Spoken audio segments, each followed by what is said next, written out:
ssaawa ku makya Katikkiro Charles Peter Mayiga wamu ne Nnabagereka Sylvia Najjinda baaniriza mukyala we yaliko ssaabaminisita wa Bungereza Cherie Blair nga Cherie Blair ku mbuga ya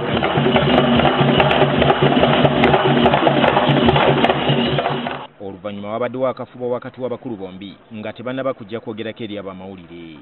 Cherie Blair agamba nti okusinziira ku mulamwa gwa Nnabagereka gwaliko ogw'okutumbula omuntu asookerwako naddala abakyala n'abaana abawala kimusikiriza nnyo okulaba nga bateekawo enkolagana. I would love to see whether in the future my foundation could work with your foundation in order to bring the business training skills and the financial literacy skills that we have developed over these 8 years. Ye Nnabagereka ategeezezza nti omulamwa gwa Nnabagereka Foundation kwe kulaba nga omwana omuwala ssaako n'abakyala bafuuka bankizo nnyo mu kwekulaakulanya kw'eggwanga lino. Our hope is that they can also get the skills, training and access to the capital that they need so that they can turn their businesses into thriving enterprises.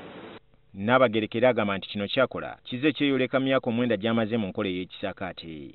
So we've been doing it for over 9 years in different places. Now we are working on building a center for excellency where we'll be able to benefit. Ye Katikkiro ategeezezza nti enkolagana eno eraga bulungi nnyo nti ekkubo Buganda lyekutte ettuufu ddala. Nnabagereka has done considerable work in this area, going all over the kingdom and parts of Uganda, inspiring children and ladies and men along the way. Oluvannyuma Nnabagereka atonedde Cherie Blair ekirabo eky'omuziro gwe ng'akabonero akalaga omukago gwe batandise. She has a gift for Her Royal Highness.